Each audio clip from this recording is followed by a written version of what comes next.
All right, everybody, welcome back to Barbells and Burnouts. All right, so right now, currently, today, what we are going to do, we are going to work on the S2K today.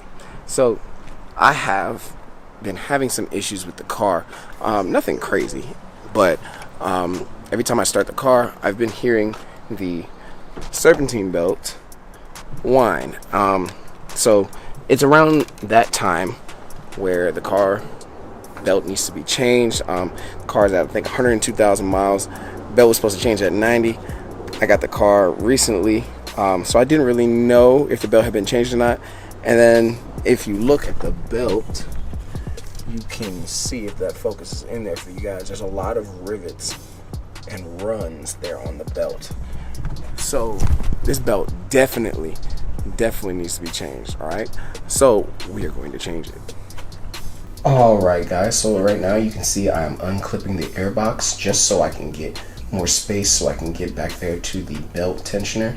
And now you see I am putting a 3/8 wrench and a 14mm socket, it's either 14 or 11 millimeter socket on the belt tensioner just to take the tension off the belt so I can slip the belt off. You see me slipping off the belt now. Alright, so I finally got the belt off. I had a struggle with one of the bolts on here. This airbox is irritating me, so I might just take it off. But this right here is the old belt. I'm trying to focus so you guys can see it. This is the old belt, and this is the new belt. I don't know if you guys it'll focus properly if you guys can see it. Come on, focus up on them. But you can tell the lines in this old belt are really terrible. So it's very definitely time for a new belt. Okay, so as you can see here, I'm fitting the Serpentine belt onto the pulleys.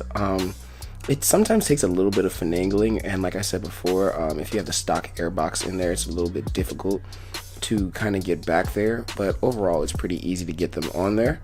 And now you can see I am taking the 3/8 wrench and that 14mm and moving the tensioner back so that the belt can fit all the way on there. All right, so it takes one little quick pull down and the belt slides on just like that. All right, easy fix, guys.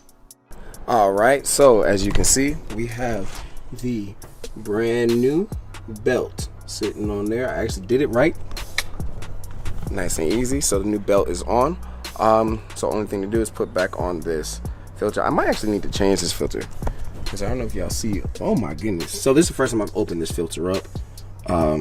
I'm definitely gonna have to change this out. I know you can see the walnuts and all that dirt stuff in there. That's not from me, it's from the previous owner.